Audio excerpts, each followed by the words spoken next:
Muy buenas, mi nombre es Eduardo Kaufman y bienvenidos al canal. Esta vez te traigo una sección que empecé hace como un mes y pico y solo hice un capítulo todavía. Se trata de 5 enseñanzas de... Si te perdiste la primera, te dejo por aquí una etiquetita en la cual hablo de Da Ortiz y creo que está la mar de interesante. Así que nada, vamos con ello.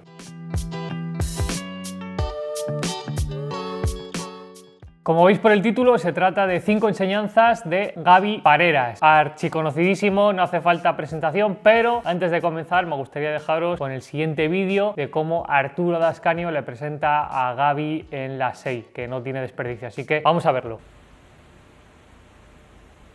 El que vamos a ver hoy es un mago, o sea, es de si hay que escoger los 5 mejores de España actualmente sin cartas, yo pondría entre ellos o sea, están en todos los mejores. Hay que verlo con verdadera reverencia y con verdadera atención. Es un verdadero privilegio. Y ese es Gaby, que quiero yo, que yo he conocido un poco de chiripa y que el hombre pues nos hemos compenetrado muchísimo y estamos muy y ese es el que quiero que lo veáis con esos ojos, de que vamos a ver a algo muy especial, con vosotros, con nosotros Gaby.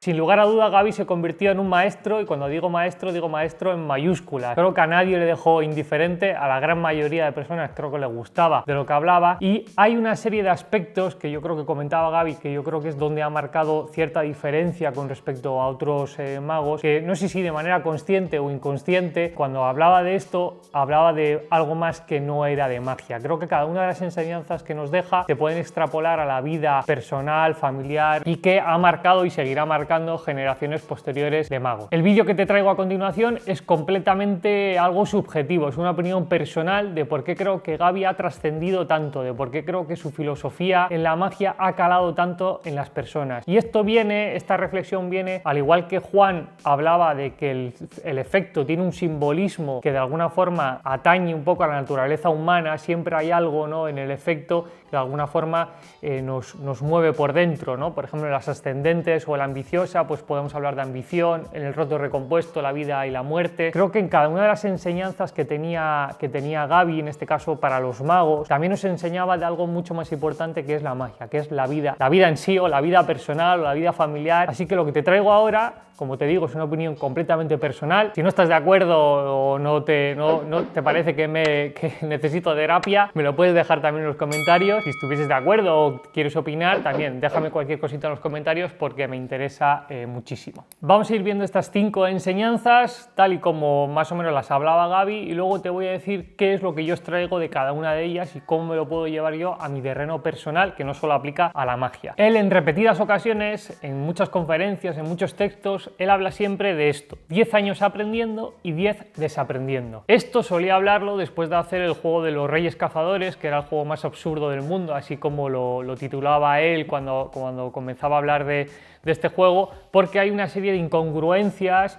que el mago nunca pasa por alto y nos podría parecer como motivo de tarjeta. Sin embargo, el público profano pues no le da cierta importancia, no le da tanta importancia. Y él comenzaba diciendo que tras haber leído a escultores, a pintores, a escritores, haciendo reflexiones acerca del proceso de creación del arte, toda esta gente decía que después de 10 años aprendiendo técnicas, después de investigando y después de llevarlo sobre todo a la práctica, eran capaces de crear con libertad. ¿Por qué? Porque durante esos 10 años de aprendizaje ellos habían creado una serie de técnicas, una serie de manías, una serie de hábitos, una serie de prejuicios con respecto al arte que hacen, y eso define tu estilo personal, y por lo tanto, una vez que llevas una serie de años que se llega a ese consenso de 10, podías empezar a crear una pieza desde cero con completa libertad. Gaby lo que supo sacar de ahí es que toda esta gente hablaba desde una conciencia artística, ¿no? Y él ponía el ejemplo de que una niña de 16 años que está escribiendo poemas, pues eran unos poemas malísimos, pero ella tiene conciencia de arte, de que eso es algo trascendente, ¿no? Al igual que pintaba a alguien que pinta una marina, un señor jubilado que pinta una marina, pues bueno, igual no es digno de estar colgado en ninguna pared, pero ese señor sabe esa implicación, conoce la implicación que tiene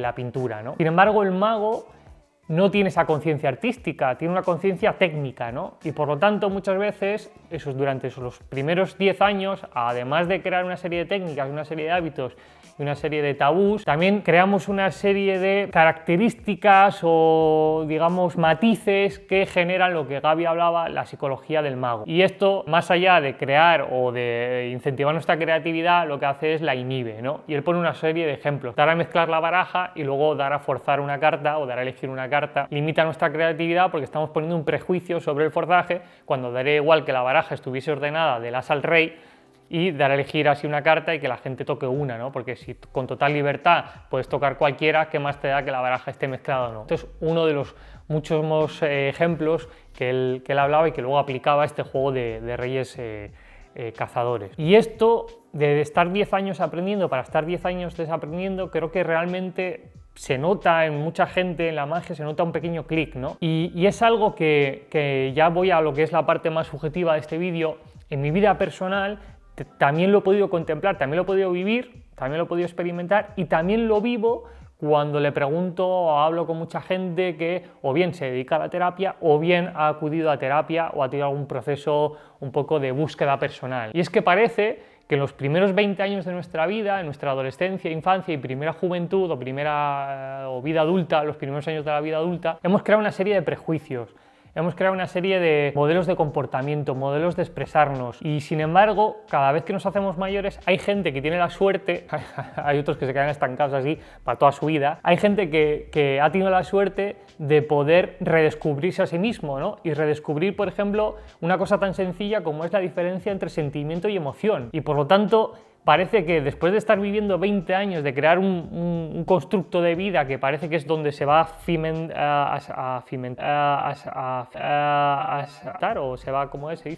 va a poner encima el resto de tu vida, parece que de repente, ¡pam!, te meten un hachazo y todo lo que habías construido hasta entonces se tambalea y empiezas a redescubrir nuevas formas de comportarte, nuevas formas de expresarte, redescubres de nuevo otros valores, los ordenas de forma distinta y claro, si esto ocurre con los primeros 20 años y luego empiezas a construir todo, es algo que acontece al ser humano, ¿no? Y que nos toca por dentro y por lo tanto esta enseñanza que parece muy banal, ¿no? Bueno, 10 años aprendiendo, 10 desaprendiendo, que a mucha gente entiendo que le entrará por un oído y le sale por otro, hay otros que nos cala y creo que es algo que ocurre en nuestra vida diaria. Por ejemplo, os voy a poner un ejemplo ya a nivel personal, creo que lo escribí en un pequeño post de Instagram, no sé si lo he compartido alguna vez en vídeo, pero bueno, un poco me desnudo ante vosotros acerca de un curso de clown que hice en Sevilla, que estuve pues, un año, un poco menos de un año, y cada una de las clases eran un mazazo.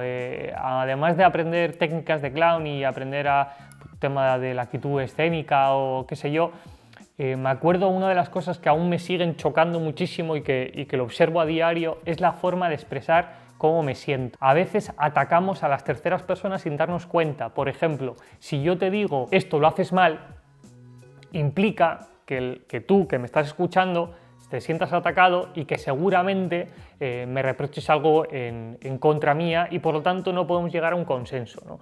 Sin embargo, si en vez de decirte tú esto lo haces mal, yo te digo lo que estás haciendo me provoca irritación, me provoca angustia, me provoca ansiedad o me provoca rechazo, creamos una conversación por la cual se puede ver cuál es el motivo de que a esto te provoca y ya poder ver o matizar cuál es el problema, ¿no?